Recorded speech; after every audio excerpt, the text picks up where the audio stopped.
Pat Gillis here, and I live on the road where the dog park is.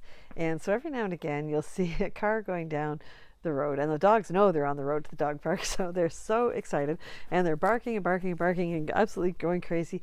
And like if there's two dogs in the car, they're climbing over top of each other to be excited about the dog park. It's the funniest thing. Out in the sand ring and you see them go by again, they'll come by, and there'll be exhausted dogs in the car now, and they'll be hanging their heads out the window, panting, but with that kind of exhausted bliss that dogs can kind of develop. They have no sense of like they're not self-conscious. They're not going, well, let's try to be cool about being excited to go to the dog park, man. Like we'll just sort of lie low here. They're just like over the top excited. There's something so refreshing about that honesty. I just love it. And myself, there's something to be said for that kind of in the momentness, I guess you could call it. And horses are like that too.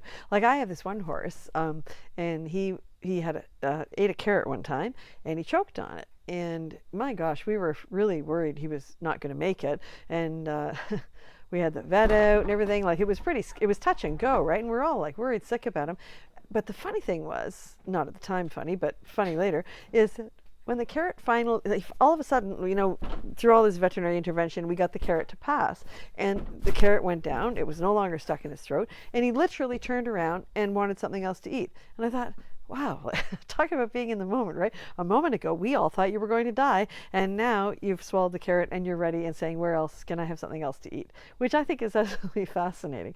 And I think that one of the joys of working with horses or being around horses is that they do teach us to kind of get into the moment a little bit, right? And to just sort of enjoy that I don't know if there's something about like cell phones and work and life in general, right, that make us kind of distracted, and we're always sort of running from thing to thing.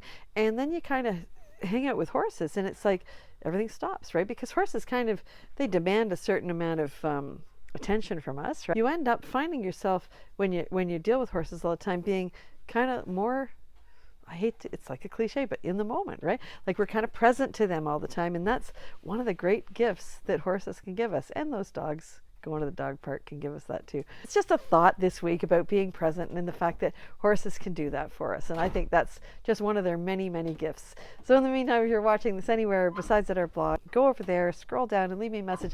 Let me know if there's anything that you've found that helps you kind of get in the moment, so to speak, or to be really present. And let us know so that we can all share in that. And in the meantime, remember to thank your horse, and we'll talk to you next week.